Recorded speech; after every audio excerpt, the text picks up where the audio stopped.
we'll start this session. So இன்னைக்கு நம்ம discuss பண்ண போற டாபிக் வந்து how to effectively use Tally Prime from purchase order to payment to the suppliers, right? So நம்ம வந்து order டிரான்சாக்ஷன்ஸை எப்படி பாஸ் பண்ணணும், அதனால என்ன அட்வான்டேஜ் அப்படின்றதையும், ஆர்டர்ஸை வந்து நம்ம எனேபிள் பண்ணும் பொழுது ரீஆர்டர் ப்ராசஸிங்கும் நமக்கு வந்து எனேபிள் ஆயிடும் அப்படின்றது தான் லாஸ்ட் செஷன்ல பார்த்தோம். ஸோ இந்த செஷன்ல நம்ம என்ன பார்க்க போறோம்னா, ஒரு பர்ச்சேஸ் ஆர்டர்ல இருந்து அந்த ஆர்டருக்கான மெட்டீரியல்ஸை ரிசீவ் பண்றதுல இருந்து, அந்த மெட்டீரியல் ரிசீவ் பண்ணதுக்கான பர்ச்சேஸ் பில்ஸ் அக்கௌண்ட் பண்றதுல இருந்து, ஃபைனலா அந்த சப்ளையருக்கு பேமெண்ட் பண்றது வரைக்கும் ஒரு செயின் மாதிரி டாலில லிங்க் பண்ணிருக்காங்க. ஸோ அதை நம்ம எப்படி எஃபெக்டிவா யூஸ் பண்றது அப்படின்றது தான் இன்னைக்கு செஷன்ல நம்ம பார்க்க போறோம், right? So let us get in to the session. So என்னோட பேர் Manikandan. I am the chief knowledge officer at Asset Integrated Infosystem. So Asset Integrated Infosystem Telangana and Andhra பிரதேஷ்ல ஒரு 5-ஸ்டார் Tally partner. So from 1997 the Tally related products like Tally Silver, Tally Gold, Tally Silver மாதிரியான products டாலியில் உங்களுக்கு தேவையான supports, டாலியில் என்ன மாதிரியான supports தேவைப்படும் அப்படின்னா அதை நம்ம ரெண்டா பிரிக்கலாம். ஒன்று டெக்னிக்கல், இன்னொன்று ஃபங்க்ஷனல். டெக்னிக்கல் அப்படின்னு சொல்லும்பொழுது டாலியில் ஒர்க் பண்ணிட்டு இருக்கும்போது லைசன்ஸ் வந்து டீஆக்டிவேட் ஆகுறது, எஜுகேஷன் மோட் போகிறது, இல்லை நம்ம வந்து சர்வர்ல இருந்து கிளைண்ட்டுக்கு டேட்டாவை டிரான்ஸ்ஃபர் பண்ணும்பொழுது லேண்ட் டிஸ்கனெக்டிவிட்டி அந்த மாதிரி ப்ராப்ளம்னால நமக்கு கிளைண்ட் ஆக்சஸ் ப்ராப்ளம்ஸ்லாம் வர்றதுக்கு பாசிபிலிட்டி இருக்கு. ஸோ அந்த மாதிரி டெக்னிக்கல் ப்ராப்ளம்ஸாக இருந்தாலும், இல்லை எனக்கு வந்து ஃபங்க்ஷனல், அதாவது டாலியில் இருக்கிற ஒரு ஃபீச்சரை ப்ராப்பராக எனக்கு யூஸ் பண்ண தெரியல, இல்லை ஜிஎஸ்டி ரிலேட்டடாக நான் ஒர்க் பண்ணிட்டு இருக்கும்போது எனக்கு ஒரு இவே பில் ரைஸ் பண்ண முடியல, இன்வாய்ஸ் ரைஸ் பண்ண முடியலன்னா கூட நீங்கள் www.assettally.com அப்படின்ற ஒரு வெப்சைட் மூலமாக அப்பாயின்மெண்ட்ஸ் ஃபிக்ஸ் பண்ணிட்டு உங்களுடைய சப்போர்ட்டை நீங்கள் வாங்கிக்கலாம், right? So let us get in to the session. So how to effectively use Tally Prime from purchase order processing to payment to the suppliers, right? அதுதான் இன்னைக்கு நம்ம டிஸ்கஸ் பண்ண போற topic. And if you R a junior accountant, நீங்க ஏதாவது ஒரு advanced ஃபீச்சரை டாலில implement பண்ணணும்னு நினைச்சீங்கன்னா ஃபர்ஸ்ட் இப்ப இருக்கிற டாலி டேட்டாவை பேக்கப் எடுத்து வச்சுக்கோங்க. ஏன்னா நீங்க இம்ப்ளிமெண்ட் பண்ண ஒரு விஷயத்தினால டேட்டா லாஸ் ஏதாவது வந்துச்சு, இல்ல வந்து மாஸ்டர்ஸ்ல ஏதாவது சேஞ்சஸ், கான்ஃபிகரேஷன்ஸ்ல ஏதாவது ஒரு சேஞ்சஸ் வந்து உங்களுக்கு ஃபர்தரா ப்ராப்ளம்ஸ் வந்துடக்கூடாது. நம்பர் 2 வந்து நீங்க உங்களுடைய புது ஃபீச்சரை இம்ப்ளிமெண்ட் பண்றதுக்கு முன்னாடி உங்களுடைய டாக்ஸ் கன்சல்டன்ட் கிட்டயோ, இல்லை சார்ட்டர்ட் அக்கௌண்டன்ட் கிட்டயோ, இல்லை உங்க ஆஃபீஸ்லேயே இருக்கிற ஒரு சீனியர் அக்கௌண்டன்ட், பிசினஸ் ஓனர்ஸ் கிட்ட பெர்மிஷன் வாங்கிட்டு நீங்க அந்த வேலையை பண்ணுங்க. உங்களுடைய சேஃப்டிக்காக தான் நான் இந்த இன்ஸ்ட்ரக்ஷன் கொடுக்குறேன், ரைட்? ரைட். ஸோ இன்னைக்கு நம்ம டிஸ்கஸ் பண்ண போறது மொத்தம் 4 பாயிண்ட். ஒன்று என்னன்னா, பர்ச்சேஸ் ஆர்டரை நம்ம எப்படி மேனேஜ் பண்றது, டாலியில பர்ச்சேஸ் ஆர்டர் என்ட்ரிஸை பாஸ் பண்றதுனால நமக்கு என்ன அட்வான்டேஜஸ் இருக்கு, இல்லை let us start from purchase ஆர்டர்னா என்ன அப்படின்றதுல இருந்து நம்ம ஸ்டார்ட் பண்ணலாம். நம்பர் 2 வந்து பர்ச்சேஸ் ஆர்டர் என்ட்ரிஸ் பாஸ் பண்ண பிறகு நம்ம மெட்டீரியல்ஸ் நம்ம சப்ளையர் கிட்ட இருந்து வருது அப்படின்னு சொன்னா we call it as goods receipt note, GRN அப்படின்னு சொல்லுவோம். டாலியில ரிசிப்ட் நோட் என்ட்ரிஸ் பாஸ் பண்றதுன்னு சொல்லுவோம். ஸோ டைரக்டா பர்ச்சேஸ் என்ட்ரிஸ் பாஸ் பண்றது வேற, ஆர்டரை பேஸ் பண்ணி நமக்கு மெட்டீரியல்ஸ் மட்டும் வருது, இன்வாய்ஸ் வரல அப்படின்னு சொன்னா ஃபர்ஸ்ட் GRN பாஸ் பண்றது. சம்டைம்ஸ் இன்வாய்ஸும் சேர்ந்து வந்தா கூட GRN பாஸ் பண்ற சிஸ்டம் சில கம்பெனிஸ்ல இருக்கு. இன்ஃபேக்ட் வந்து அக்கௌண்ட்ஸ் ஆஃபீஸ் ஒரு இடத்துலயும் ப்ரொடக்ஷன் யூனிட்டோ இல்லை வந்து இன்வென்ட்ரி மேனேஜ்மெண்ட் குடவுன்ஸ் வந்து வேற ஒரு இடத்துலயோ இருக்கும் பொழுது ஃபர்ஸ்ட் அந்த இன்வென்ட்ரியை ரிசீவ் பண்றவங்க GRN பேஸ் பண்ணி தான் மெட்டீரியல்ஸ் எல்லாம் ப்ராப்பரா வந்திருக்கான்னு செக் பண்ணிட்டு அதை அக்கௌண்ட்ஸ் டிபார்ட்மெண்ட்க்கு அனுப்புவாங்க. அக்கௌண்ட்ஸ் டிபார்ட்மெண்ட்ல என்ன பண்ணுவாங்கன்னா, GRN பேஸ் பண்ணி பர்ச்சேஸ் பில்ஸ் வந்திருக்கா, GRNல ஒரு 100 நம்பர்ஸ் வந்திருக்கு, பர்ச்சேஸ் பில்லையும் 100 நம்பர்ஸ் தான் வந்திருக்கா, அண்ட் GRNல வந்து 26 rupees, அதாவது பர்ச்சேஸ் ஆர்டர் நம்ம பிளேஸ் பண்ணும்போது 26 rupeesக்கு பிளேஸ் பண்ணியிருக்கோம், அண்ட் பர்ச்சேஸ் பில்லையும் அதே 26 rupeesக்கு தான் சப்ளையர் மெட்டீரியல்ஸ் கொடுத்துருக்காரா, இல்லை அதை விட வேற வேற ப்ரைஸஸ்க்கு கொடுத்துருக்காங்களான்ற விஷயத்தெல்லாம் அக்கௌண்ட்ஸ் டிபார்ட்மெண்ட்ல ட்ராக் பண்ணுவாங்க. அண்ட் ஃபைனலா பர்ச்சேஸ் என்ட்ரி பாஸ் பண்ணும்பொழுது இந்த பர்ச்சேஸ்க்கு அவுட்ஸ்டாண்டிங் இருக்கு அப்படின்னு சொன்னா, கிரெடிட் இருக்குன்னு சொன்னா, அந்த பர்டிகுலர் பர்ச்சேஸ் பில்ஸ்க்கான பேமெண்ட்டை அந்த சப்ளையருக்கு நம்ம எவ்வளவு நாள்ல கொடுக்கணும், நமக்குன்னு ஒரு கிரெடிட் அக்ரிமெண்ட் இருக்கும் இல்லையா, அந்த அக்ரிமெண்ட் படி நம்ம எவ்வளவு நாளைக்குள்ள அந்த பேமெண்ட்டை பண்ணணும் அப்படின்றத நம்ம வந்து ட்ராக் பண்றதுக்கு பில் வைஸ் அப்படின்னு சொல்லிட்டு ஒரு ஃபீச்சர் இருக்கு டாலியில. அந்த ஃபீச்சரை எனேபிள் பண்ணி சப்ளையர்ஸ்க்கு கொடுக்க வேண்டிய அமௌண்ட்டை எப்படி நம்ம ட்ராக் பண்ணலாம் அப்படின்றத நம்ம பார்க்க போறோம். மொத்தத்துல P2Pன்னு சொல்லலாம். பர்ச்சேஸ் ஆர்டர்ல இருந்து மெட்டீரியல் வர்றதுல இருந்து அதுக்கான பர்ச்சேஸ் பில் அக்கௌண்ட் பண்றதுல இருந்து ஃபைனலா அதுக்கான பேமெண்ட்டை சப்ளையருக்கு கொடுக்குற வரைக்கும் ஒரு லிங்க் கொடுத்து நம்ம டாலியில ரிப்போர்ட்ஸை ஜென்ரேட் பண்ண முடியும். இதுல நடுவுல எங்கேயாவது பிரேக் இருக்கு, மிஸ்டேக்ஸ் இருக்கு அப்படின்னும் போது டாலி நமக்கு ரொம்ப அழகான ரிப்போர்ட்ஸ் எல்லாம் ஜென்ரேட் பண்ணி கொடுக்கும், ரைட்? ஃபர்ஸ்ட் வந்து பர்ச்சேஸ் ஆர்டர்னா என்ன அப்படின்னு பார்க்கலாம். Very simple. நமக்கு ஒரு மெட்டீரியல் தேவைப்படுது அப்படின்னு சொன்னா, ஒரு காலத்துல நம்ம என்ன பண்ணுவோம், ஓவர் த ஃபோன் கால் பண்ணி எனக்கு வந்து இந்த மெட்டீரியல் வர தேவைப்படுது கொடுங்கன்னு கேட்போம். அப்படி இல்லையா, நியர்பைல தான் நம்மளுடைய சப்ளையர் இருக்காருன்னா அவர் பிளேஸ்க்கே போயிடுவோம். போயிட்டு எனக்கு இந்த மெட்டீரியல் வேணும் அப்படின்னு சொல்லி கேட்போம், ரைட்? ஸோ இதுல என்ன டிஸ்கம்ஃபர்ட் இருக்கு, நாங்க அப்படிதான் பண்ணிட்டு இருக்கோம் இவ்வளவு நாளா அப்படின்னு சொல்றவங்களுக்கான பதில் இது. ரொம்ப சிம்பிள். நம்ம வந்து ஒரு மேனுஃபேக்சரராவோ இல்ல ஒரு ட்ரேடராவோ இருக்கோம்னா நமக்கு என்னென்ன மெட்டீரியல்ஸ் வேணும் அப்படின்றது ஃபர்ஸ்ட் கொஸ்டின். நெக்ஸ்ட் வந்து அந்த மெட்டீரியல்ஸ் வந்து என்ன பிரைஸ்க்கு நம்ம அந்த சப்ளையர் கிட்ட இருந்து வாங்க போறோம், அண்ட் தென் அந்த மெட்டீரியல்ஸ் நமக்கு எப்போ வேணும், ஒரு டியூரேஷன் இருக்கும் இல்லையா, அந்த டியூரேஷன்ல நம்ம அந்த மெட்டீரியலை வாங்கிக்கணும். இதுல எனக்கு ஒரு 10 நாள்ல மெட்டீரியல் வேணும், அந்த 10 நாள்ல எனக்கு மெட்டீரியல் வந்தா மட்டும் தான் என்னோட ப்ரொடக்ஷனை நான் மேனேஜ் பண்ண முடியும் அப்படின்னா என் சப்ளையர் கிட்ட நான் அதை ப்ராப்பரா கம்யூனிகேட் பண்ணணும். தெர் இஸ் அ பாசிபிலிட்டி நான் ஓவர் த ஃபோன் பேசுறதோ இல்ல வந்து ஓரலா நான் அவங்க கிட்ட சொல்லி ஆனா அவங்க கிட்ட இருந்து எனக்கு கரெக்டான டைம்க்கு மெட்டீரியல் வரலன்னும் பொழுது நான் அப்புறமா சண்டை போடுவேன்ல, நான் கேட்ட டைம்க்கு நீங்க மெட்டீரியல் கொடுக்கல, அதனால என்னோட ப்ரொடக்ஷன் அஃபெக்ட் ஆயிருக்கு. அப்ப அவங்க என்ன சொல்லுவாங்க, இல்ல நீங்க இந்த டேட்ல வேணும்னு எனக்கு கேட்கல. அந்த மாதிரியான கம்யூனிகேஷன் கேப்ஸ் வர்றதுக்கான பாசிபிலிட்டிஸ் அதிகம். ஓகே, ஸோ இது வந்து நார்மலா நம்மளுடைய பிசினஸ் கம்யூனிகேஷன்லயே பாத்தீங்கன்னா இப்ப நம்ம என்ன பண்றோம், ஓரலா சொல்றதை தவிர்க்கிறோம். இன்டர்னலா ஒரு ஆஃபீஸ்க்குள்ளேயே நம்ம கம்யூனிகேட் பண்ணும்பொழுது கூட ஓரலா சொல்லாதீங்க, ஏதாவது ஒரு மீடியம் மூலமா லைக் வாட்ஸ்அப் மூலமாவோ இமெயில் மூலமாவோ மெசேஜ் மூலமாவோ கம்யூனிகேட் பண்றோம். இதுல ஆப்போசிட் பார்ட்டி அந்த கம்யூனிகேஷன்ல ஏதாவது ஒரு பிரேக் எடுத்தாங்க, ஏதாவது மிஸ்கம்யூனிகேட் பண்ணாங்கன்னா நம்ம ப்ரூஃப் எடுத்து காட்டுவோம். பாருங்க நான் வாட்ஸ்அப்ல மெசேஜ் பண்ணிருக்கேன், இமெயில்ல நான் மெசேஜ் பண்ணிருக்கேன் அப்படின்னு சொல்லி ப்ரூஃப் எடுத்து காட்டுவோம் இல்லையா. இதே சுச்சுவேஷன் தான் நம்ம பிசினஸ்லயும் மெட்டீரியல்ஸை சப்ளையர் கிட்ட ஆர்டர் பண்ணும் பொழுது என்ன ப்ராடக்ட், என்ன குவான்டிட்டி, என்ன ரேட்டுக்கு, என்னைக்கு எனக்கு அந்த மெட்டீரியல் வேணும் அப்படின்ற ஸ்பெசிஃபிகேஷன்ஸ் எல்லாம் கொடுத்து ஆர்டரை பிளேஸ் பண்ணோம் அப்படின்னா நமக்கு ஃபியூச்சர்ல ஒரு லீகல் கன்ஃபர்மேஷன் இருக்கும். தெர் இஸ் அ பாசிபிலிட்டி உங்க சப்ளையர் எக்ஸஸ் அனுப்பலாம். ஓகே, அனுப்பிட்டு இல்ல நீங்க கேட்டதுனால தான் நாங்க தயாரிச்சு உங்களுக்கு கொடுத்துருக்கோம், நீங்க தான் கேட்டீங்க அப்படின்னு சொல்லலாம். இதே நம்ம கிட்ட வந்து கம்யூனிகேஷனுக்கு வந்து ஒரு அக்னாலஜ்மெண்ட் இருந்தது, நம்ம இமெயில தான் அனுப்பியிருக்கோம் அப்படின்னா அவங்க கிட்ட அந்த இமெயில ஒரு ப்ரூஃபா எடுத்து காட்டலாம் இல்லையா. அண்ட் மோர் ஓவர் இதனுடைய ப்ராப்ளம்ஸ் வந்து ரொம்ப அதிகமா இருக்கும். நம்ம ஒரு ஸ்மால் லெவல்ல திங்க் பண்ணாம பிக் மேனுஃபேக்சரிங் யூனிட்ஸ் எல்லாம் பாத்தீங்கன்னா இன்னைக்கு இந்த ரா மெட்டீரியல்ஸ் இருந்தாதான் ப்ரொடக்ஷன் யூனிட் ரன் ஆகும் அப்படின்ற ஒரு சுச்சுவேஷன் இருக்கும். ஸோ அப்போ அவங்க என்ன பண்ணிருப்பாங்கன்னா இந்த ப்ராடக்ட் இன்னைக்கு மேனுஃபேக்சர் பண்ணணும்னு ஷெட்யூல் பண்ணிருப்பாங்க, அதுக்காக ஒரு 100 லேபர்ஸ் அசைன் பண்ணிருப்பாங்க, அதுக்காக ஒரு பர்டிகுலர் ப்ரொடக்ஷன் பிளான்ட்டையே டிஃபைன் பண்ணி வச்சிருப்பாங்க. சப்போஸ் இதுல இந்த ரா மெட்டீரியல்ஸ் வர்றதுல ஏதாவது குளறுபடி இருந்துச்சுன்னா there is a high possibility labour cost waste ஆகும், மெட்டீரியல் காஸ்ட் வேஸ்ட் ஆகும், அந்த மிஷின்ஸ் ரன் பண்ற காஸ்ட், அதுக்கான எலக்ட்ரிசிட்டி எல்லாமே வேஸ்ட் ஆகும். ஓகே, ஸோ இதெல்லாம் அவாய்ட் பண்றதுக்காக நம்ம என்ன பண்ண போறோம்னா ஆர்டர் ப்ராசஸிங் வந்து ப்ரொசீஜரலா பண்ண போறோம். ஓகே, ஸோ டாலில நமக்கு அதுக்கான அழகான சப்போர்ட் கிடைக்க போகுது. ஹவு டு ப்ரொசீட், ஸோ எப்படி ப்ரொசீட் பண்ண போறோம் அப்படின்னு பாத்தீங்கன்னா ஃபர்ஸ்ட் வந்து நம்ம ஆர்டரை வந்து எனேபிள் பண்ண போறோம், ஆர்டர் வவுச்சர்ஸ். இனிமேல் நமக்கு மெட்டீரியல் வேணும் பொழுதுலாம் சப்ளையர்ஸ்க்கு வந்து கம்யூனிகேட் பண்றதுக்கு ஓவர் த போனோ வாட்ஸ்அப்போ இமெயிலோ யூஸ் பண்ணாம டாலிலேயே நம்ம பர்ச்சேஸ் ஆர்டர் என்ட்ரிஸை பாஸ் பண்ண போறோம்.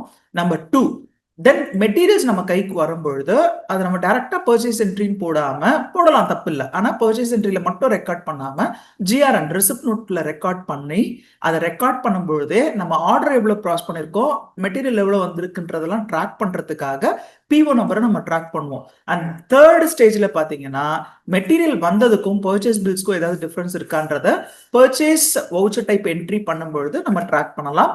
அண்ட் ஃபைனலா ஃபோர்த் ஸ்டேஜ்ல அந்த பர்ச்சேஸ் என்ட்ரிஸ் பாஸ் பண்ணும்பொழுது அந்த சப்ளையருக்கு நம்ம மணி கொடுக்க வேண்டியிருக்கு, கிரெடிட் இருக்கு அப்படின்னா எத்தனை நாள்ல நம்ம மணியை கொடுக்கணும் அப்படின்றத பில் வைஸ் ரெஃபரன்ஸ் மூலமா நம்ம ட்ராக் பண்ணணும். Right, there are 4 activities involve in it. இதுல நடுவில் எங்கேயாவது பிரேக் வந்தது அப்படின்னு சொன்னா டாலி நமக்கு ரொம்ப அழகான ரிப்போர்ட்ஸ் கொடுக்கும். அந்த ரிப்போர்ட்ஸை பேஸ் பண்ணி நம்ம சப்ளையர் கிட்ட வந்து அதுக்கான ஜஸ்டிபிகேஷனை கேட்டு பார்க்கலாம்.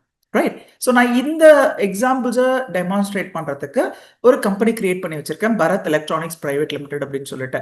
ஸோ நான் உங்களுக்கு எப்படி இந்த எக்ஸாம்பிள் கொண்டு போறேன்னா ஃபர்ஸ்ட் வந்து பர்ச்சேஸ் ஆர்டர் என்ட்ரியை எப்படி பாஸ் பண்ண போறது டாலிலன்னு காட்ட போறேன். அஃப்கோர்ஸ் நிறைய பேருக்கு தெரிஞ்சிருக்கும், ஒவ்வொரு டிரான்சாக்ஷனையும் ரெக்கார்ட் பண்றதுக்கு தனித்தனி வவுச்சர் டைப்ஸ் நம்ம யூஸ் பண்ணுவோம், உங்களுக்கு அது தெரிஞ்ச விஷயம் தான். ஸோ டாலியில் பார்த்தீங்கன்னா 24 வவுச்சர் டைப்ஸ் இருக்கு. அந்த வவுச்சர் டைப்பையே ப்ராடா பார்த்தீங்கன்னா accounting voucher, inventory voucher, order voucher and payroll வவுச்சர்னு பிரிச்சு வச்சிருக்காங்க. இதுல ஸ்பெசிஃபிக்கா பார்த்தீங்கன்னா அக்கௌண்டிங் வவுச்சர்ஸ் வந்து accounting and inventory books affect ஆகும். இன்வென்ட்ரி வவுச்சர்ஸ் பொறுத்த வரைக்கும் இன்வென்ட்ரி ரெக்கார்ட்ஸ் மட்டும் தான் அஃபெக்ட் ஆகும். ஓகே, ஸோ இப்போ நீங்க ஒரு டெலிவரி நோட் பாஸ் பண்றீங்க, உங்களுடைய கஸ்டமருக்கு டிசி போடுறீங்க அப்படின்னா உங்களுடைய புக்ஸ் ஆஃப் அக்கௌண்ட்ஸ் அஃபெக்ட் ஆகவே ஆகாது, அதாவது அந்த கஸ்டமருடைய லெட்ஜர் அஃபெக்ட் ஆகவே ஆகாது. நம்பர் 3 வந்து நம்மளுடைய ஆர்டர் வவுச்சர்ஸ். ஆர்டர் வவுச்சர்ஸ் பொறுத்த வரைக்கும் அக்கௌண்டிங் ரெக்கார்ட்ஸும் அஃபெக்ட் ஆகாது, இன்வென்ட்ரி ரெக்கார்ட்ஸும் அஃபெக்ட் ஆகாது. ஓகே, ஏன்னா நீங்க மெட்டீரியல்ஸ் ஜஸ்ட் ஆர்டர் தான் பிளேஸ் பண்ணிருக்கீங்க, மெட்டீரியல்ஸை வாங்கல. ஓகே, ஸோ அதனால ஆர்டர் வவுச்சர்ஸ் பொறுத்த வரைக்கும் உங்களுடைய அக்கௌண்டிங் ஆர் இன்வென்ட்ரி புக்ஸ் ரெண்டுமே அஃபெக்ட் ஆகாது. ஃபைனலா நமக்கு வந்து பேரோல் வவுச்சர் டைப்ஸ் இருக்கு. மொத்தம் 24 டைப்ஸ் ஆஃப் வவுச்சர் டைப்ஸ் இருக்கு. இப்போ டிஃபால்ட்டா பாத்தீங்கன்னா டாலி பொறுத்த வரைக்கும் ரொம்ப பேசிக்கான ஒரு ஸ்மால் லெவல் ஆர்கனைசேஷன் கூட யூஸ் பண்ற மாதிரியான வவுச்சர்ஸை உங்களுக்கு பேசிக்காவே ஸ்கிரீன்ல கொடுத்துருப்பாங்க. Contra, payment, receipt, Journal, sales, purchases. That's all. இதுதான் ரொம்ப பேசிக், எல்லா ஆர்கனைசேஷனுக்கும் தேவைப்படுற ஒரு வவுச்சர் டைப். அதை தாண்டி இருக்கிற வவுச்சர் டைப்ஸ் எல்லாமே அட்வான்ஸ் லெவல்ல நம்ம யூஸ் பண்ண போறோம். அதனால அதை என்ன பண்ணிருக்காங்கன்னா உங்களுக்கு F10ல அதர் வவுச்சர்ஸ்ல ஹைட் பண்ணி வச்சிருக்காங்க. ஸோ இப்போ நான் F10 கிளிக் பண்ணனா என்கிட்ட இருக்கிற எல்லா வவுச்சர்ஸும் தெரிய வரும். ஸோ நீங்க எப்போ டாலி ஸ்கிரீன் யூஸ் பண்ணாலும் டாப்ல வந்து ஷோ மோர் இல்லைன்னா ஷோ இன்ஆக்டிவ்னு ஏதாவது இருக்கான்றத பாருங்க. ஸோ இப்போ நான் ஷோ இன்ஆக்டிவ் கொடுத்தேன்னா டாலியில் இருக்கிற மொத்த வவுச்சர் டைப்ஸும் இங்கே எனக்கு லிஸ்டிங்ல வரும். ஃபார் எக்ஸாம்பிள் அக்கௌண்டிங் வவுச்சர்ஸ் வரும், இன்வென்ட்ரி வவுச்சர்ஸ் வரும், ஆர்டர் வவுச்சர்ஸ் வரும், அண்ட் தென் பேரோல் வவுச்சர்ஸ் வரும். இப்போ நம்ம ரொம்ப ஸ்பெசிஃபிக்கா பர்ச்சேஸ் ஆர்டர் எனேபிள் பண்ண போறோம் இல்லையா, அதுக்கு வந்து கண்ட்ரோல் F9 அப்படின்றது தான் ஷார்ட்கட் கீ. ஓகே, ஸோ இப்போ நான் வந்து இதை எனேபிள் பண்ணணும்னா ரொம்ப சிம்பிள். அதை ஜஸ்ட் என்டர் கொடுத்தா டாலி உங்ககிட்ட ஒரு சின்ன கொஸ்டின் கேட்கும், you want to activate it அப்படின்னு கேட்கும். எஸ்ன்னு கொடுத்தா அந்த பர்டிகுலர் வவுச்சர் டைப்ஸ் வந்து எனேபிள் ஆயிடும். ரைட், இப்போ ஃபார் எக்ஸாம்பிள் நான் கான்ட்ரா யூஸ் பண்றேன், பேமெண்ட் யூஸ் பண்றேன், ரிசிப்ட் யூஸ் பண்றேன், ஜேர்னல் யூஸ் பண்றேன், சேல்ஸ் யூஸ் பண்றேன், அண்ட் பர்ச்சேஸ் வவுச்சர் டைப்பும் யூஸ் பண்றேன். ஆனா நம்ம இப்ப எனேபிள் பண்ண பர்ச்சேஸ் ஆர்டர் கண்ணுக்கு தெரியல இல்லையா, இந்த ரைட் ஹேண்ட் சைட்ல இருக்க டூல் பார்ல லிஸ்டிங்ல வரல. ஆனா வராததெல்லாம் எங்க இருக்குன்னு பாத்தீங்கன்னா அதர் வவுச்சர்ஸ்ல இருக்கும். ஸோ அதர் வவுச்சர்ஸ்லயும் பாத்தீங்கன்னா நம்ம ஆக்டிவேட் பண்ணது மட்டும் வெளியில இருக்கும். இப்போ ஃபார் எக்ஸாம்பிள் நம்ம பர்ச்சேஸ் ஆர்டர் வந்து ஆக்டிவேட் பண்ணிட்டோம், அதனால இங்க லிஸ்டிங்ல இருக்கு. அப்படி இல்லைன்னா ஷோ இன்ஆக்டிவ்ல இருக்கும். அண்ட் தென் அனதர் மெத்தட் என்ன அப்படின்னு பாத்தீங்கன்னா நம்மளுடைய வவுச்சர் டைப்ஸ்ல ரைட் ஹேண்ட் சைட் பாத்தீங்கன்னா ஒரு சின்ன நேவிகேஷன் பட்டன் இருக்கும். ஸோ இப்போ F4 கான்ட்ரா அப்படின்னா அந்த நேவிகேஷன் பட்டன் கிளிக் பண்ணா கண்ட்ரோல் F4க்கு பேரோல், அண்ட் பேமெண்ட் வந்து நம்ம கிளிக் பண்ணும்போது அந்த குட்டி நேவிகேஷன் பட்டன்ல payment F5, alt F5 debit note, control F5 rejection அவுட்னு இருக்கும். அதே மாதிரி ஜேர்னல் பொறுத்த வரைக்கும் F7 ஜேர்னல் அப்படின்னா alt F7 stock Journal, control F7 வந்து பிசிக்கல் ஸ்டாக்னு இருக்கும். சிமிலர்லி பர்ச்சேஸ் பொறுத்த வரைக்கும் அதுக்கு ரிலேட்டட் வவுச்சர் டைப்ஸ் எல்லாம் அதுல ஹைட் ஆயிருக்கும். நீங்க நல்லா நோட்டீஸ் பண்ணீங்கன்னா தெரியும். ஓகே, ஆனா இதே டாலி ERP9ல பாத்தீங்கன்னா அந்த வவுச்சர் டைப் நம்பரிங்லாம் ரொம்ப ஸ்கேட்டர்டா இருக்கும். ஆனா பிரைம் பொறுத்த வரைக்கும் பர்ச்சேஸ் ஆர்டர், அதுக்கு ரிலேட்டடா இருக்கிற ரிசிப்ட் நோட் மூணுமே ஒரே ஆர்டர் கேட்டகரியில உங்களுக்கு கொடுத்துருப்பாங்க. F9 purchase, alt F9 receipt note, control F9 purchase order. Right, இப்போ எனக்கு பர்ச்சேஸ் ஆர்டர் வேணும் அப்படின்னா நார்மலா நம்மளுடைய வவுச்சர்ஸ்குள்ள வருவோம். அதுல ரைட் ஹேண்ட் சைட்ல பாத்தீங்கன்னா உங்களுக்கு F9 பக்கத்துல ஒரு நேவிகேஷன் பட்டன் இருக்கும். அதுல நம்ம பர்ச்சேஸ் ஆர்டரை எனேபிள் பண்ணலாம். That's all. Right, purchase order அப்படின்றது இட்ஸ் a நான் inventory vouchers. It neither affects the accounting books நார் அஃபெக்ட்ஸ் தி இன்வென்டரி புக்ஸ். ரெண்டுமே அஃபெக்ட் பண்ணாது. ஜஸ்ட் ஒரு ஆர்டர் வந்து நான் இமெயிலில் ஒரு சப்ளையருக்கு எனக்கு இந்த மெட்டீரியல் வேணும், இந்த ப்ரைஸில் எனக்கு வேணும், இந்த டியூ டேட்டில் எனக்கு கொடுங்கன்னு ரெக்வெஸ்ட் பண்ணுறான் இல்லையா, அதை தான் நம்ம டாலியில் பாஸ் பண்ண போகிறோம். ஓகே, ஆனால் நமக்கு வந்து ஒரு பெரிய ரெக்கார்டு ஒன்று கிரியேட் ஆகும், ரிப்போர்ட் ஜென்ரேட் பண்ணி நம்மளுடைய மிஸ்ஸிங் எலிமெண்ட்ஸை நம்ம செக் பண்ணிக்க முடியும். ஸோ இப்போ பாருங்க, ஆர்டர் நம்பர் 1 டேட்டை நீங்கள் சூஸ் பண்ணிக்கோங்க. 1 April அன்னைக்கு நான் ஆர்டர் பிளேஸ் பண்ணுறேன், இல்லை 1 May அன்னைக்கு ஆர்டர் பிளேஸ் பண்ணுறேன். அண்ட் சப்ளையர், என்னுடைய சப்ளையர் பேர் அனுராக் என்டர்பிரைசஸ், அவருக்கு நான் வந்து ஆர்டர் பிளேஸ் பண்ணுறேன். பிளேஸ் பண்ணும்பொழுது நமக்கு கிட்ட இருக்கிற இன்புட்ஸ் எல்லாம் வாங்கி டாலி சேவ் பண்ணி வச்சுக்கோம். ஃபர்ஸ்ட் வந்து மோட் ஆஃப் பேமெண்ட் அப்படின்னா 45 days ஃப்ரம் பில் அப்படின்னு கொடுத்துருக்கேன். அப்படின்னா பில் வந்ததுலேருந்து 45 daysல பேமெண்ட் பண்ணணும். Other references, delivery, some other references நீங்க கொடுக்கலாம். As per agreement something, as per agreement number. சில கம்பெனிஸ்லாம் MOUலாம் பாஸ் பண்ணி வச்சுக்குவாங்க. அவங்க 2 பேருக்குள்ள மெமரண்டம் ஆஃப் அண்டர்ஸ்டாண்டிங்லாம் இருக்கும். எவ்வளோ நாளைக்கு எத்தனை வருஷத்துக்கு இந்த ப்ராடக்ட்டை என்ன ப்ரைஸ்க்கு சப்ளை பண்ணணும்லாம் இருக்கும். அந்த அக்ரிமெண்ட் டீடைல்ஸ் எல்லாம் நீங்க மென்ஷன் பண்ணிக்கலாம். Terms of delivery, so delivery by supplier அப்படின்னு நீங்க கொடுத்துக்கலாம். Right, so delivery by supplier. இந்த மாதிரி வந்து நீங்க ஆர்டர் டீடைல்ஸை இங்க சேவ் பண்ணி வச்சுக்கோங்க. அண்ட் தென் இது வந்து பார்ட்டியோட டீடைல், அந்த பார்ட்டியோட சப்ளையர் லெட்டர், அவருடைய அட்ரஸ் டீடைல்ஸ்லாம் நீங்க ஒரு வாட்டி கிராஸ் செக் பண்றதுக்காக கொடுத்துருக்காங்க. ரைட், அண்ட் ஆர்டர் நம்பர் உங்களுக்கு ரைட் ஹேண்ட் சைட்ல வரும். இந்த number is going to play a vital role. ஃபியூச்சர்ல உங்களுக்கும் சப்ளையருக்கும் ஏதோ ஒரு இஷ்யூ இருக்கு அப்படின்னா இந்த நம்பரை தான் நீங்க கோட் பண்ண போறீங்க. ஆர்டர் நம்பர் 1 படி நீங்க இந்த மெட்டீரியல்ஸ் எனக்கு கொடுக்கல, அந்த மாதிரி நம்பரை சொல்லி நீங்க ரெஃபர் பண்ண போறீங்க. And name of the item, நம்ம என்னென்ன ஐட்டம்ஸ் வந்து ஆர்டர் பிளேஸ் பண்ண போறோம். ஓகே, ஸ்பெசிஃபிக்கா டியூ டேட், இந்த மெட்டீரியல் எனக்கு என்னைக்கு வேணும் அப்படின்னு பாத்தீங்கன்னா 15th May அன்னைக்கு வேணும் அப்படின்னு நான் அவர்கிட்ட ரெக்வஸ்ட் கொடுக்க போறேன். எனக்கு 100 numbers வேணும், 25,000க்கு கொடுங்க. Right, next second item select பண்றேன். இதுல ஒரு பியூட்டி என்னன்னா ஒவ்வொரு ஐட்டமுக்கும் ஒரு டியூ டேட் நம்ம கேட்க முடியும். ஓகே, நீங்க போன்ல கேக்குறீங்க சார் எனக்கு இந்த மெட்டீரியல் எப்ப கிடைக்கும்னா சார் உங்களுக்கு LG TV LG 1.5 ton copper coil air condition with inverter மட்டும் நான் 15 டேஸ்ல கொடுத்துட்றேன், 15th மேவே கொடுத்துட்றேன்னு சொல்லுவாரு. அதர் மெட்டீரியல்ஸ் என்னால் 15th கொடுக்க முடியாது, நான் 18th கொடுக்குறேன்னு சொல்லலாம். ரைட், அதுக்கேற்ற மாதிரி அந்த டியூ டேட்ஸை நீங்க இதில் ஸ்பெசிஃபை பண்ணிக்கோங்க.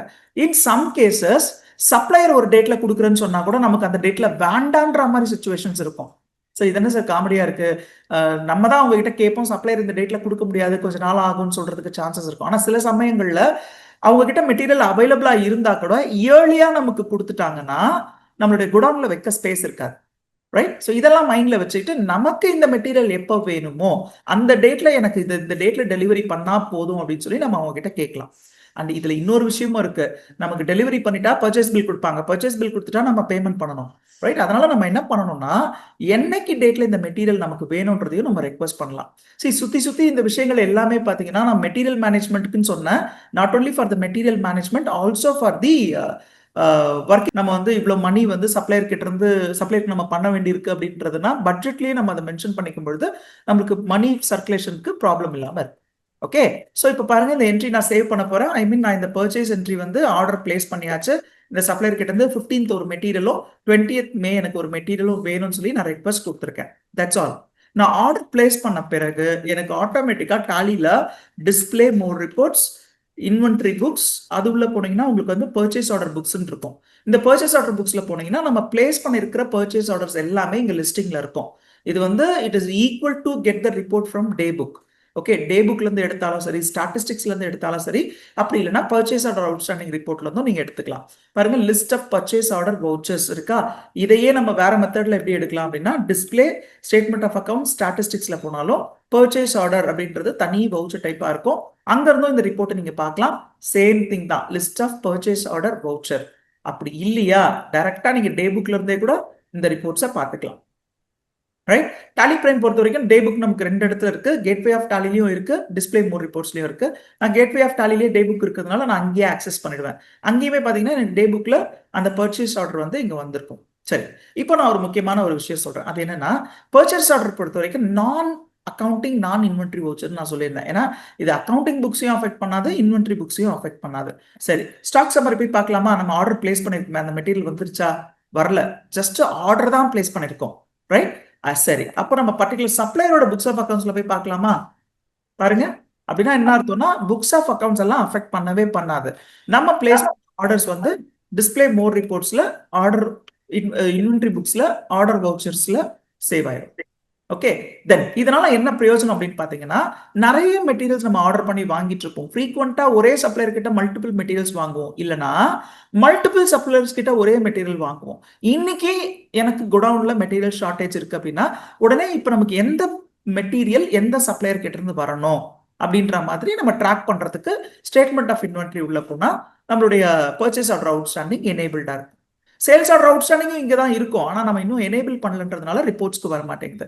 ஸோ நம்மளுடைய பர்ச்சேஸ் ஆர்டர் அவுட்ஸ்டாண்டிங் உள்ள போயிட்டு பார்ட்டி வைஸ் பார்க்கறதுனாலும் பார்க்கலாம், ஐட்டம் வைஸ் பார்க்கறதுனாலும் பார்க்கலாம். இப்போ ஃபார் எக்ஸாம்பிள் பார்ட்டி வைஸ் அப்படின்னும் பொழுது எனக்கு அனுராக் என்டர்பிரைசஸ்க்கு நான் பிளேஸ் பண்ணியிருக்க ஆர்டர்லாம் என்னென்ன மெட்டீரியல், என்னென்ன குவான்டிட்டி, என்னென்ன ரேட்டுக்கு நான் ஆர்டர் பிளேஸ் பண்ணியிருக்கேன் அப்படின்னு பார்க்க முடியும்.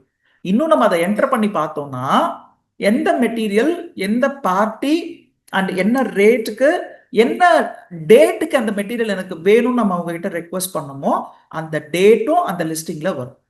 ரைட், இப்ப பாருங்க, நம்ம வந்து 1.5 ton copper coil air condition with inverter மட்டும் 15th மே வேணும்னு ரெக்வஸ்ட் பண்ணிருக்கோம். இதே நெக்ஸ்ட் ப்ராடக்ட் பாத்தீங்கன்னா நமக்கு 20th மே வேணும் தான் ரெக்வஸ்ட் பண்ணிருக்கோம்.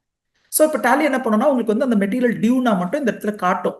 இதே நம்ம டியூ இருக்கிறத மட்டும் பார்க்கணும், இல்லை எனக்கு எல்லா ஆர்டர்ஸும் பார்க்கணுன்ற மாதிரிலாம் ரைட் ஹேண்ட் சைட்ல இருக்க F8 பட்டனை கிளிக் பண்ணியும் நம்ம பார்த்துக்க முடியும். ஸோ இது நம்ம நிறைய அட்வான்ஸ் லெவலில் இதை நம்ம நல்லாவே எக்ஸ்ப்ளோர் பண்ண முடியும். இதனுடைய அடுத்த ஸ்டேஜ் என்னன்னு பார்த்தீங்கன்னா இந்த மெட்டீரியல்ஸை வந்து ரிசீவ் பண்ணுறது. ஸோ மெட்டீரியல்ஸை ரிசீவ் பண்ணணும்னா நம்ம என்ன பண்ணுறோம், ஜிஆர்ன்னு சொல்கிறோம். அதையே வந்து டாலியில் வந்து ரிசிப்ட் நோட் மூலமாக நம்ம அதை போடலாம். இப்போ ரிசிப்ட் நோட் நான் இன்னும் எனேபிள் பண்ணல அப்படின்னு சொன்னால் அதர் வவுச்சர்ஸ்குள்ள போயிட்டு ஷோ இன்ஆக்டிவ்ல போயிட்டு ரிசிப்ட் நோட் அப்படின்ற இன்வென்ட்ரி வவுச்சர்ஸ்ல போயிட்டு நான் இந்த என்ட்ரியை பாஸ் பண்ணிக்கலாம். Receipt note is nothing but GRN, goods receipt note. நான் இப்போ இதை எனேபிள் பண்ணிட்டேன். Okay, assume that on 14th May அன்னைக்கு எனக்கு மெட்டீரியல்ஸ் வருதுன்னு வச்சுக்கோம். ஸோ இப்போ எனக்கு 14th மே அன்னைக்கு பார்ட்டியோட பேரை செலக்ட் பண்ண உடனே டாலி உங்களுக்கு ரொம்ப அழகா இந்த பார்ட்டி கிட்ட இருந்து உங்களுக்கு ஆர்டர் நம்பர் 1 மூலமா உங்களுக்கு மெட்டீரியல் வர வேண்டியிருக்கு ஆர்டர் நம்பர் 1 மூலமா உங்களுக்கு மெட்டீரியல் வர வேண்டியிருக்குன்றத காட்டும். ஸோ இமீடியட்டா நீங்க என்ன பண்ணலாம்னா ஆர்டர் நம்பர் 1 செலக்ட் பண்ணிக்கலாம். ஆர்டர் நம்பர் 1 செலக்ட் பண்ண உடனே எனக்கு வந்து அந்த ஆர்டருக்கு வந்து எவ்வளவு நாள்ல பேமெண்ட் பே பண்ணணும், அந்த அக்ரிமெண்ட் ரெஃபரன்ஸ், டெலிவரி வந்து யார் எடுக்கணும், அந்த மாதிரியான விஷயங்கள் எனக்கு டிஸ்பிளேல வரும். ஆட்டோமேட்டிக்கா ஆர்டர் நம்பர் 1ல நான் என்னென்ன ஆர்டர்ஸை வந்து பிளேஸ் பண்ணிருக்கணும் எல்லாமே எனக்கு அந்த ஸ்கிரீன்ல வந்துடும். ஓகே, இதுல என்ன ஒரு ஃபிளெக்சிபிலிட்டி என்னன்னா அந்த ஐட்டம்ஸ் தான் நம்ம வாங்கணுன்ற அவசியம் இல்லை. குவான்டிட்டி நம்ம அதிகமாகவும் வாங்கலாம், குறைவாகவும் வாங்கலாம். ஸோ அப்போ நம்ம இந்த ட்ராக்கிங் நம்பர் மூலமா ஃபர்தரா இது நம்ம வந்து பர்ச்சேஸ் பில்ல ட்ராக் பண்ண போறோம். ஸோ இப்போ பாருங்க order number 1 quantity 100 numbers 25,000 and then வந்து செகண்ட் அந்த மெட்டீரியலும் பார்த்தீங்கன்னா ஷார்டேஜோட வர்றது அப்படின்னா அதையும் நம்ம ஹேண்டில் பண்ணலாம். 25 நம்பர்ஸ் கேட்டிருக்கோம், 24 நம்பர்ஸ் தான் அவங்க கொடுத்துருக்காங்க. ஸோ இது நம்ம ஹேண்டில் பண்றதுக்கு ரொம்ப யூஸ்ஃபுல்லா இருக்கும். ஆர் இந்த என்ட்ரி வந்து 16th of Mayன்ற மாதிரி நான் ரெக்கார்ட் பண்ணி காட்டுறேன். ஸோ டோட்டலா அது அப்படியே அட்ஜஸ்ட் ஆயிடுச்சு பாருங்க. 25 நம்பர்ஸ்க்கு இருந்த ஆர்டர் வந்து 25 நம்பர்ஸ்க்கு வந்துருச்சு, ரைட்? ஸோ இதை நான் வந்து அக்செப்ட் பண்ண போறேன். இப்போ எனக்கு மெட்டீரியல்ஸ் வந்துருச்சுன்றதுக்கான ஒரு ப்ரூஃப். சரி, நான் ஆர்டர் பண்ணதுக்கும் என்னுடைய மெட்டீரியல்ஸ் வந்ததும் சரியா இருக்கா அப்படின்னு பார்த்தா என்னுடைய ஸ்டேட்மெண்ட் ஆஃப் இன்வென்டரியில போயிட்டு பர்ச்சேஸ் ஆர்டர் அவுட்ஸ்டாண்டிங்ல போனா எனக்கு எல்லா ஆர்டர்ஸுமே நான் போய் பார்க்கலாம். ஓகே, அதே மாதிரி நான் வந்து என்னுடைய பர்டிகுலர் கஸ்டமர் சப்ளையர் கிட்ட இருந்து என்னுடைய ஆர்டர்ஸ் பெண்டிங் என்ன இருக்குன்றதையும் பார்க்கலாம். பிறகு நான் அனுராக் என்டர்பிரைசஸ்க்கு பிளேஸ் பண்ண ஆர்டர்ல ஒரே ஒரு மெட்டீரியல் மட்டும் எனக்கு இன்னும் வராம இருக்குன்றத இந்த ஆர்டர் ரிப்போர்ட் எனக்கு சொல்லுது. ஓகே, எனிவே நமக்கு வந்து டைம் இருக்கு. 20th May நம்ம அவங்களுக்கு கொடுத்தா போதும். Okay, then coming to the main report. இப்போ நம்ம ஆர்டர் பிளேஸ் பண்ணிட்டோம், அதுக்கான மெட்டீரியல்ஸையும் ரிசீவ் பண்ணிட்டோம் இல்லையா? ரிசீவ் பண்ணிட்டோம், ஆனா இன்னும் பர்ச்சேஸ் பில்ல ரிசீவ் பண்ணல. ப்ராஃபிட் அண்ட் லாஸ் ரிப்போர்ட் போனா டாலி ரொம்ப அழகான ஒரு ரிப்போர்ட் கொடுப்போம். அது என்னன்னா பர்ச்சேஸ்னா பர்ச்சேஸ் பில் போட்ட பிறகுதான் பர்ச்சேஸ். நம்ம இன்னும் பர்ச்சேஸ் பில் என்ட்ரி போடல அப்படின்றதுனால இந்த பில் இன்னும் நீங்க போடலன்றதுக்கான வார்னிங் தான் பர்ச்சேஸ் பில்ஸ் டு கம். அப்படின்னா என்ன அர்த்தம்னா மெட்டீரியல்ஸ் வந்துருச்சு, ஆனா நம்ம இன்னும் பர்ச்சேஸ் பில்ஸ் போடல. மெட்டீரியல் வந்துச்சுன்னா என்ன அர்த்தம்? அந்த புக்ஸ் ஆஃப் அக்கௌண்ட்ஸ் இன்னும் அஃபெக்ட் ஆகல, ரெசிப்ட் நோட் மூலமா தான் நம்ம போட்டிருக்கோம். ஸோ ஸ்டாக் சம்மரியில போனோம்னா மெட்டீரியல்ஸ் வந்ததுக்கான ப்ரூஃப் நம்ம கையில இருக்கும், ரைட்? ஆனா நம்ம கிட்ட அந்த புக்ஸ் ஆஃப் அக்கௌண்ட்ஸ் அஃபெக்ட் ஆயிருக்காது. அதே மாதிரி பர்ச்சேஸ் ஆர்டர் அவுட்ஸ்டாண்டிங்லயும் நம்ம ஆர்டர் பிளேஸ் பண்ணிருக்கோம், ஆனா மெட்டீரியல்ஸ் வரலன்றதையும் நம்ம அதில் ட்ராக் பண்றோம். தேர்ட் ஸ்டெப் வந்து நம்ம பர்ச்சேஸ் என்ட்ரி பாஸ் பண்றது. அசியூம் தட் எனக்கு பில்ஸ் வந்து என் கைக்கு 20th அன்னைக்கு கிடைக்குது, இல்ல பில்ஸ் வந்து எனக்கு அக்கௌண்ட்ஸ் டிபார்ட்மெண்ட் கைக்கு 20th அன்னைக்கு கிடைச்சதுன்ற மாதிரி எக்ஸாம்பிள் எடுத்துட்டு போயிடும். சேம் பார்ட்டி நம்ம செலக்ட் பண்றோம். இயர்லியர் பாத்தீங்கன்னா ஜிஆர்என் போடும்போது இங்க அவங்களுக்கு ஆர்டர் நம்பர் கிடைச்சிருக்கும், ஆனா இப்போ நம்ம பர்ச்சேஸ் என்ட்ரி போடும்பொழுது ட்ராக்கிங் நம்பர் வந்து ரிசிப்ட் நோட் நம்பர் தான் இங்க வரும். ஸோ நம்ம வந்து ரிசிப்ட் நோட் நம்பர் 1 படி 16th May வந்த மெட்டீரியல்ஸ்க்கு இப்போ பில் வந்திருக்கு அப்படின்ற மாதிரி நம்ம இதை ரெக்கார்ட் பண்ண போறோம். இது வந்து நமக்கு இன்வென்ட்ரிஸ் டூப்ளிகேட் ஆகாம இருக்கிறதுக்கும் டாலி நமக்கு ஹெல்ப் பண்ணும். ஸோ இப்போ பாருங்க நம்ம அந்த பில்ல வந்து 24 நம்பர்ஸ் தான் மெட்டீரியல் வந்ததுன்னு ஜிஆர்என் போட்டிருந்தோம் இல்லையா? அந்த 24 நம்பர்ஸ் தான் இங்க அப்பியர் ஆகும். ஸோ தென் இதுல வந்து நீங்க ஆட் பண்றதா இருந்தா ஜிஎஸ்டி டீடைல்ஸ் எல்லாம் ஆட் பண்ணிக்கலாம். இதை நான் ஜஸ்ட் ரீஅக்செப்ட் பண்றேன், அவ்வளவுதான். இல்ல பில்லுல இன்னும் ஏதாவது சேஞ்சஸ் இருந்ததுன்னா கூட நீங்க அதை ட்ராக் பண்ண முடியும். மெட்டீரியல்ஸ் வந்ததுக்கும் பில்லுக்குமே கூட டிஃபரன்ஸ் இருக்கலாம். ஸோ அதையுமே நீங்க வந்து ட்ராக் பண்றதுக்கு உங்களுக்கு டாலி ரொம்ப ஹெல்ப்ஃபுல்லா இருக்கும். அண்ட் நான் இந்த பர்ச்சேஸ் என்ட்ரி சேவ் பண்ணும்பொழுது ஃபைனலா bill wise details. So coming to the main part, that is payment part வந்தீங்கன்னா F11 ஃபீச்சர்ஸ்ல நமக்கு பில் வைஸ் டீடைல்ஸ்ல ஒரு ஃபீச்சர் எனேபிள்டா இருக்கும், பில் வைஸ் என்ட்ரி அந்த ஃபீச்சரோட பேர். இந்த ஃபீச்சர் எதுக்கு எனக்கு யூஸ்ஃபுல்லா இருக்கும்னு பாத்தீங்கன்னா ஒரு சப்ளையர் இல்ல ஒரு கஸ்டமரோட லெட்ஜர் நான் கிரியேட் பண்ணும்பொழுது maintain balances bill by bill enable ஆயிருக்கான்னு பார்த்துட்டு டிஃபால்ட்டா இந்த சப்ளையர் நமக்கு 45 நாள் கிரெடிட் பீரியட் கொடுக்குறாருன்னா அதை நம்ம இந்த சப்ளையர் லெட்ஜர்ல கிரியேட் பண்ணி வச்சுக்கலாம். ஒவ்வொரு பர்ச்சேஸ் என்ட்ரி போடும் பொழுதும் அது வந்து புது கிரெடிட்டா இருந்ததுன்னா தட் மீன்ஸ் அந்த டோட்டல் பர்ச்சேஸ் வவுச்சருக்கான அமௌண்ட்டை நம்ம இன்னும் இந்த சப்ளையருக்கு பே பண்ணல அப்படின்னு சொன்னா நியூ ரெஃபரன்சஸ் செலக்ட் பண்ணி 4 ரெஃபரன்சஸ் இருக்கு, ஆனா இதுல பர்டிகுலரா நீங்க நியூ ரெஃபரன்சஸ் செலக்ட் பண்ணி அந்த பில் நம்பர், சப்ளையர் உங்களுக்கு ஒரு பில் நம்பர் கொடுத்துருப்பார் இல்லையா, அந்த பில் நம்பரை செலக்ட் பண்ணி எவ்வளவு நாள்ல நீங்க அந்த பேமெண்ட் பண்ணணும். ஈவன் நீங்க லெட்ஜர் கிரியேஷன்ல 45 days பிக்ஸ் பண்ணிருக்கீங்க, ஆனா இப்ப சப்ளையர் உங்களுக்கு 30 days மாத்திட்டாரு இல்ல 60 days மாத்திட்டாருன்னா கூட அதையுமே நீங்க இங்க கான்ஃபிகர் பண்ணிக்கலாம். இப்ப பாருங்க நான் வந்து 45 daysல இந்த சப்ளையருக்கு 32,20,000 தரணும் அப்படின்றத நான் என்ஷூர் பண்றேன். நம்ம இன்னும் தரல, இது கிரெடிட் பர்ச்சேஸ். தென் ஃபோர்த் ஸ்டேஜ் என்னன்னா இந்த பேமெண்ட் நம்ம இன்னும் தரல அப்படின்றத என்ஷூர் பண்றதுக்காக டிஸ்பிளே ஸ்டேட்மெண்ட் ஆஃப் அக்கவுண்ட்ஸ் அவுட்ஸ்டாண்டிங்ல போயிட்டு பர்டிகுலர் லெட்ஜர் அனுராக் என்டர்பிரைசஸ்க்கு எவ்வளோ நான் தரணும், எந்த பில்லுக்கு நான் தரணும், என்னைக்கு நான் பர்ச்சேஸ் பண்ணியிருக்கேன், அந்த அமௌண்ட் எவ்வளோ, அதுல வந்து டியூ டேட் அவர் கொடுத்தது படி 4th July அன்னைக்கு நான் தரணுன்றத டாலி எனக்கு ரிப்போர்ட்டா இந்த இடத்துல காட்டும். ரைட்? இதுல ஒரு ஸ்பெஷல் அட்வான்டேஜ் என்னன்னா, டேஸ் இன்க்ரீஸ் ஆக அஸ்யூம் தட் நான் 4th ஜூலை அன்னைக்கு அவருக்கு பேமெண்ட் பண்ணணும். ஆனா 10th ஜூலை வரைக்கும் நான் பேமெண்ட்டே பண்ணலன்னா, டாலி ரொம்ப அழகா ஓவர் டியூ இருக்கு அப்படின்ற மாதிரி நமக்கு வார்னிங் கொடுக்கும். So overdue by 6 days. Okay, இதெல்லாம் வந்து சப்ளையருடைய பேமெண்ட் பெர்ஃபார்மன்ஸை நம்ம வந்து தெரிஞ்சுக்கிறதுக்கு ரொம்ப யூஸ்ஃபுல்லா இருக்கும். நம்ம ஒரு சப்ளையருக்கு எவ்வளவு நாள்ல பேமெண்ட் பண்றோம், இல்ல இதே வந்து ஒரு கஸ்டமரா இருந்தாங்கன்னா நம்ம சேல் பண்ணதுக்கு அகேன்ஸ்டா நம்ம மெட்டீரியல்ஸை வாங்கியிருக்கோம்னா கஸ்டமர்ஸோட பேமெண்ட் பெர்ஃபார்மன்ஸை தெரிஞ்சுக்கிறதுக்கும் நமக்கு ரொம்ப யூஸ்ஃபுல்லா இருக்கும். ரைட்? ஸோ இது எந்த விதத்துல நமக்கு யூஸ்ஃபுல்லா இருக்கு அப்படின்னு நான் சம்மரைஸ் பண்ணணும்னா, ஒன்று வந்து என்னுடைய பர்ச்சேஸ் ஆர்டர் நான் பிளேஸ் பண்ணும் பொழுது எனக்கு என்ன மெட்டீரியல்ஸ், என்ன குவான்டிட்டி, என்ன ரேட்ல, என்ன டேட்ல எனக்கு வேணும்ன்றத வந்து என் சப்ளையருக்கு கம்யூனிகேட் பண்றதுக்கும், கம்யூனிகேட் பண்ண பிறகு அதுக்கு ஒரு அக்னாலஜ்மெண்ட் கிரியேட் பண்றதுக்கும், லீகல் ப்ராப்ளம்ஸ் ஃபியூச்சர்ல வந்தா கூட இந்த அக்னாலஜ்மெண்ட் நமக்கு ரொம்ப யூஸ்ஃபுல்லா இருக்கும். இது பாயிண்ட் நம்பர் 1. நம்பர் 2 என்னன்னா, ஆர்டர் பண்ண மெட்டீரியல்ஸ் தான் ரிசீவ் பண்ணிருக்கோமா, அந்த மெட்டீரியல்ஸை ரிசீவ் பண்ணும்பொழுது குவான்டிட்டி, ரேட்டு எல்லாமே வந்து நம்ம ஆர்டர் பிளேஸ் பண்ணதுபடி தான் வந்திருக்கா, எக்ஸஸா வந்திருக்கா, குறைவா வந்திருக்கான்றதெல்லாம் ட்ராக் பண்றதுக்கும் யூஸ்ஃபுல்லா இருக்கும். There is a possibility human errors நடக்கிறதுக்கும் சான்சஸ் இருக்கு. நம்ம 100 நம்பர்ஸ் கேட்போம், அவங்க 200 நம்பர்ஸ் கொடுத்துருவாங்க. கொடுத்துட்டு பில்லு ரைஸ் பண்ணிட்டாங்கன்னா நம்ம அந்த பணத்தை கொடுத்துட்டோம்னா நம்ம என்ன பண்ண முடியும்? ஸோ நமக்கு தான் தேவையில்லாத மெட்டீரியல்ஸ் நம்ம குடவுன்ல டம்ப் பண்ண மாதிரியும் அதுக்கான பணத்தை நம்ம செலவு பண்ண மாதிரியான ஒரு லாஸ் சுச்சுவேஷன்ஸ் கிரியேட் ஆகும். இது பாயிண்ட் நம்பர் 2. பாயிண்ட் நம்பர் 3 வந்து ரிசீவ் பண்ண மெட்டீரியல்ஸ்க்கு நம்ம பர்ச்சேஸ் பில்ஸ் அக்கௌண்ட் பண்ணிருக்கோமான்னு பார்க்கறது. ஃபைனலா பர்ச்சேஸ் பண்ண மெட்டீரியல்ஸ்க்கான பேமெண்ட்டை நம்ம சப்ளையருக்கு கொடுத்துருக்கோமான்றதை ட்ராக் பண்றோம். Right? So this is how the process the purchase order to the payment to the suppliers. Right? Thank you very much for this participation. So நான் எவ்ரி செஷன்ல உங்களுக்கு சொல்ற ஒரு விஷயம் தான், டாலி பொறுத்த வரைக்கும் இன்வாய்ஸா இருந்தாலும் ரிப்போர்ட்ஸா இருந்தாலும் நீங்க கஸ்டமைஸ் பண்ணணும்னு நினைச்சீங்கன்னா தாராளமா பண்ணலாம். நிறைய பேர் வந்து டாலியில கொடுத்துருக்கிற ஃபீல்ட் எல்லாம் கான்ஸ்டன்டா இருக்கும், ஃபிக்ஸடா இருக்கும், அதை நம்ம எடிட் பண்ண முடியாது அப்படின்னு நினைச்சிட்டு இருக்காங்க. அப்கோர்ஸ் அதை நீங்க எடிட் பண்ணணும் அப்படின்னா டாலி டெஃபினிஷன் லாங்குவேஜ் அப்படின்னு ஒரு ப்ரோக்ராமிங் லாங்குவேஜோட சப்போர்ட் தேவை. இதை வந்து டாலி டீலர்ஸ் ஆஃபீஸ்ல கஸ்டமைசேஷன் அப்படின்னு சொல்லி சொல்லுவாங்க. இந்த எக்ஸாம்பிள் பார்த்தீங்கன்னா ஒரு லெட்டரேட் ஃபார்மேட்ல இந்த இன்வாய்ஸோட டைட்டில், கம்பெனியோட பேரு, அவங்க டீல் பண்ற ப்ராடக்ட்ஸ் எல்லாம் வரா மாதிரி கொடுத்துருக்காங்க. கலர் பேட்டர்னும் அவங்களுக்கு எதிர்பார்த்த மாதிரி டிசைன் பண்ணி கொடுத்துருக்காங்க. அண்ட் ஈவன் சேல்ஸ் இன்வாய்ஸ்லயுமே பார்த்தீங்கன்னா அஃப்கோர்ஸ் டாலியில் இருக்கிற இன்வாய்ஸ் ரொம்ப ப்ரொஃபஷனலாக தான் இருக்கும், இருந்தாலும் அந்த சேல்ஸ் இன்வாய்ஸ்லயுமே பார்த்தீங்கன்னா அவங்களுடைய ஃபீல்ட்ஸ் எல்லாம் அவங்களுக்கு ஏற்ற மாதிரி மாற்றி வச்சிருக்காங்க. அதே மாதிரி டாலியில் வந்து சீல் அண்ட் சிக்னேச்சர்ஸையும் நம்ம ஃபிக்ஸ் பண்ணி வச்சிடலாம். அட்வான்டேஜ் என்னன்னா ஒவ்வொரு வாட்டியும் இன்வாய்ஸை நீங்க வந்து பிரிண்ட் அவுட் எடுத்து சைன் பண்ணி சீல் பண்ண வேண்டிய அவசியம் கிடையாது. ஓகே, ஸோ டாலியில் நீங்க இன்வாய்ஸ் ஜென்ரேட் பண்ணும்பொழுது சீல் அண்ட் சிக்னேச்சரோட வரும். சில கம்பெனிஸ்க்கு வந்து பிரிண்டட் இன்வாய்ஸ் அனுப்புற ஹேபிட்ஸ் கிடையாது. அஃப்கோர்ஸ் இந்த ஏரால வந்து நிறைய பேர் அதை ஸ்கிப் பண்ணிட்டு இருக்காங்க. இமெயில் அனுப்புற ஹேபிட் தான் இருக்கு. அப்ப இமெயில் அனுப்புறதுக்கு என்ன பண்ணுவாங்க, பிரிண்ட் அவுட் எடுத்து சீல் பண்ணி சைன் பண்ணி அகைன் அதை போட்டோ காப்பி எடுத்து அதை அட்டாச்மெண்ட்டா அனுப்புற காலமும் உண்டு. இப்போ நம்ம என்ன பண்றோம்னா அதெல்லாம் டைம் கன்சியூமிங்கா இருக்குன்றதுனால டாலில இருந்து இன்வாய்ஸ் சேல்ஸ் என்ட்ரி பாஸ் பண்ண உடனே இன்வாய்ஸ் வந்து சீல் அண்ட் சிக்னேச்சரோட ஜென்ரேட் ஆயிடுது. டாலில இருந்தே டைரக்டா வாட்ஸ்அப் மூலமாவோ இல்ல டாலில இருந்தே டைரக்டா இமெயில் அட்டாச்மெண்ட்டாவோ ஒரு கஸ்டமருக்கு போய் சேர்ற மாதிரியான ப்ரொவிஷன்ஸ் வந்துருச்சு. ரைட்? இந்த மாதிரியான ஃபெசிலிட்டிஸ் உங்களுக்கு வேணும் அப்படின்னா நீங்க எங்களை காண்டாக்ட் பண்ணுங்க. www.assettally.com. we have a product called tallyhr.com. இது ஒரு சர்வீஸ். இந்த சர்வீஸ் யாருக்காகன்னு பாத்தீங்கன்னா அக்கௌண்டன்ட்ஸ்க்காக. If you are an accountant, you are searching for an accountant job, உங்களுடைய ரெஸ்யூமை இந்த வெப்சைட்ல எங்களுக்கு அனுப்பி வைங்க. எங்களுடைய HR எக்ஸிக்யூட்டிவ்ஸ் உங்களுக்கு ஸ்கிரீனிங் பண்ணுவாங்க, உங்களோட ஸ்கில் செட்டை செக் பண்ணுவாங்க, உங்களுடைய நாலேஜ், எக்ஸ்பீரியன்ஸ், குவாலிஃபிகேஷன், உங்களுடைய சேலரி எக்ஸ்பெக்டேஷன், உங்களுடைய ரெசிடென்ஸ் எங்க இருக்கு, உங்களுக்கு இருக்கிற லிமிடேஷன்ஸ் என்ன அப்படின்றதெல்லாம் ஐடென்டிஃபை பண்ணிட்டு அதுக்கேற்ற மாதிரியான ஒரு ஜாப் ப்ரொஃபைல் இருந்ததுன்னா ஓப்பனிங் இருக்கும்பொழுது உங்களுக்கு அதை வேகன்சி அப்டேட்ல கொடுப்பாங்க.